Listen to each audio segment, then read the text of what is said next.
दोस्तों, अगर आप इस वक्त अपने आसपास नजर दौड़ाएं, अपने कमरे में, अपने ऑफिस में या अपने घर में, आपको जो भी चीजें दिखाई देंगी, मोबाइल फोन, टीवी, लैपटॉप, कपड़े, जूते, किचन का सामान, यहां तक कि पानी की बोतल या उस बोतल को बनाने वाला प्लास्टिक, इन सब की यात्रा में एक चीज कॉमन होती है और वो है समंदर। क्योंकि आज दुनिया के लगभग 80 से 90% ग्लोबल ट्रेड समुद्र के रास्ते से होते हैं, जहाजों के जरिए। जब हम ग्लोबल ट्रेड की बात करते हैं तो अक्सर हमारी नजर जमीन पर दौड़ती ट्रकों पर जाती है, रेलवे के डिब्बों पर जाती है या फिर एयर कार्गो की तरफ जाती है। लेकिन सच्चाई यह है कि इन सब के पीछे जो सबसे बड़ा और सबसे सस्ता नेटवर्क काम करता है वही है समुद्री शिपिंग। हमारे विशाल कार्गो जहाज हर दिन दुनिया के एक कोने से दूसरे कोने तक सामान पहुंचाते हैं। लेकिन इन जहाजों के पीछे एक ऐसी दुनिया भी है जिसके बारे में आम लोगों को बहुत कम पता है।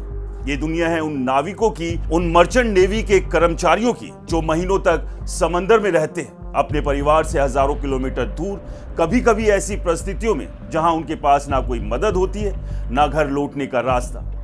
मर्चेंट नेवी की नौकरी बाहर से देखने में बेहद आकर्षक लगती है। अच्छा वेतन, विदेशी जहाज, दुनिया घूमने का मौका, कई लोगों के लिए एक सपना होता है, खासकर भारत जैसे देशों में जहां युवाओं के लिए अच्छी नौकरियां सीमित है। इसलिए हर साल हजारों युवा मर्चेंट नेवी की ट्रेनिंग लेते हैं और जहाजों पर नौकरी करने निकल पड़ते हैं। इस पेशे में पैसा अच्छा होता है, लेकिन इसके साथ एक बड़ी कीमत भी चुकानी पड़ती है।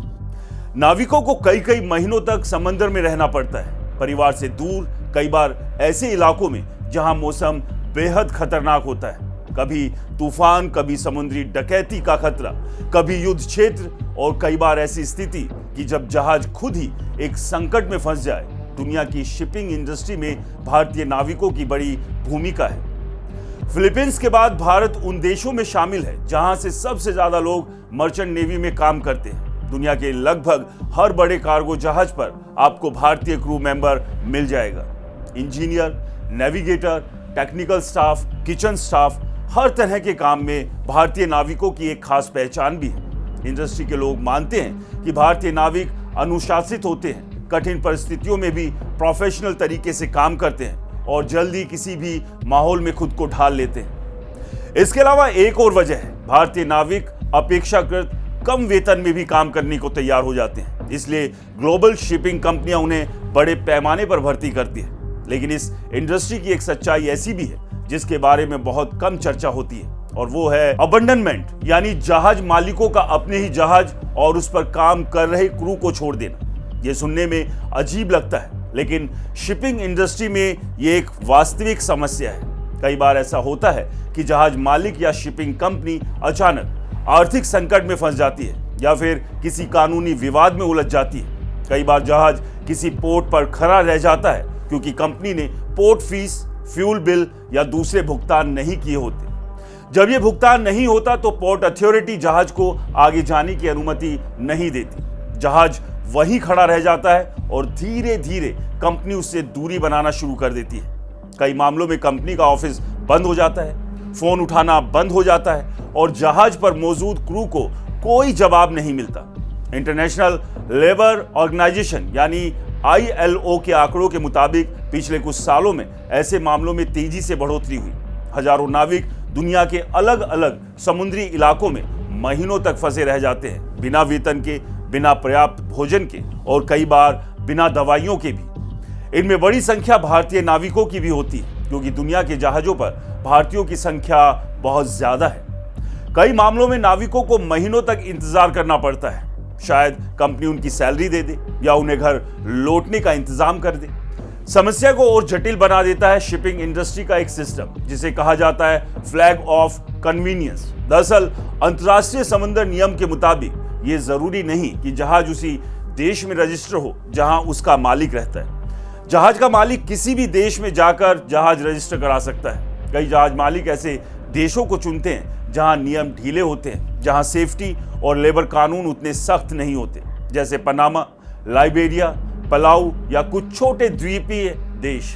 इन देशों के लिए ये एक बिजनेस मॉडल बन गया है। वो जहाज मालिकों से रजिस्ट्रेशन फीस लेते हैं, लेकिन बदले में ज्यादा सख्त नियम लागू नहीं करते। इसका फायदा जहाज मालिकों को तो मिलता है, लेकिन नुकसान नाविकों को उठाना पड़ता है, क्योंकि जब कोई समस्या होती है तो यह तय करना बेहद मुश्किल हो जाता है कि जिम्मेदारी आखिर किसकी है। जहाज का मालिक किसी और देश का, जहाज का ऑपरेटर किसी दूसरे देश का, जहाज का फ्लैग किसी तीसरे देश का और क्रू किसी चौथे देश का। ऐसे में कानूनी जिम्मेदारी तय करना बेहद मुश्किल हो जाता है। कई बार नाविक जहाज छोड़कर घर भी नहीं लौट पाते, क्योंकि उनका पासपोर्ट कंपनी या स्थानीय एजेंट के पास होता है, या फिर उन्हें डर होता है कि अगर वो जहाज छोड़ देंगे तो उनकी महीनों की सैलरी डूब जाएगी। इसलिए वो वहीं रुककर इंतजार करते हैं, कई बार महीनों तक, इस उम्मीद में कि शायद कोई समाधान निकल आए। जहाज की दुनिया में एक और वजह से ये समस्या और बढ़ रही है, और वो है जियोपॉलिटिकल तनाव।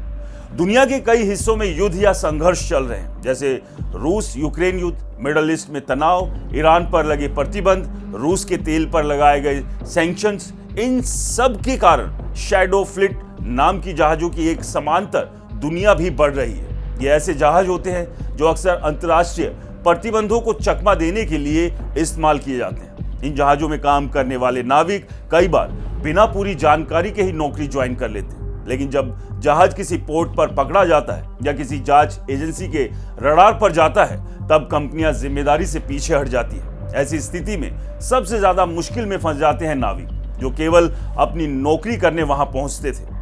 कई बार ये जहाज युद्ध क्षेत्रों के पास भी पहुंच जाते हैं, जहां मिसाइल हमले, ड्रोन अटैक या समुद्री डकैती का खतरा बना रहता है। ऐसे में इन नाविकों की स्थिति और भी खतरनाक हो जाती है। ये पूरी समस्या सिर्फ आर्थिक या कानूनी नहीं, बल्कि मानवीय संकट भी है, क्योंकि जब कोई नाविक महीनों तक समंदर में फंसा रहता है तो उसके परिवार पर भी इसका सीधा असर पड़ता है। कई परिवार पूरी तरह उस नाविक की कमाई पर निर्भर होते हैं। बच्चों की पढ़ाई, घर का खर्च, इलाज, सब कुछ उसी पैसे से चलता है। लेकिन जब वेतन मिलना बंद हो जाता है या नाविक घर नहीं लौट पाता, तो पूरा परिवार संकट में आ जाता है। यही वजह है कि अब इस मुद्दे पर अंतर्राष्ट्रीय स्तर पर ज्यादा चर्चा हो रही है। सवाल उठ रहे हैं कि क्या शिपिंग कंपनियों की जवाबदेही तय करने के लिए नियम और सख्त होने चाहिए? क्या फ्लैग ऑफ कन्वीनियंस सिस्टम में सुधार की जरूरत है? और क्या उन देशों को भी ज्यादा सक्रिय भूमिका निभानी चाहिए जहां से बड़ी संख्या में नाविक आते हैं? क्योंकि सच्चाई यही है कि दुनिया का ग्लोबल ट्रेड भले ही विशाल जहाजों और बड़ी कंपनियों के दम पर चलता दिखाई देता हो, लेकिन उसकी असली ताकत वो हजारों नाविक है। वो समुद्र के बीच महीनों तक काम करते रहते हैं, और अगर उनकी सुरक्षा, उनके अधिकार और उनकी मेहनत को सम्मान सुनिश्चित नहीं किया जाएगा, तो ये पूरी व्यवस्था ही सवालों के घेरे में आ जाएगी। दोस्तों, यही थी आज की इंटरनेशनल स्टोरी। अगर आपको ये जानकारी उपयोगी लगी हो तो इसे अपने दोस्तों के साथ जरूर शेयर करें, और ऐसे ही अंतर्राष्ट्रीय मुद्दों को आसान भाषा में समझने के लिए जुड़े रहिए राष्ट्रीय टीवी के साथ। नमस्कार।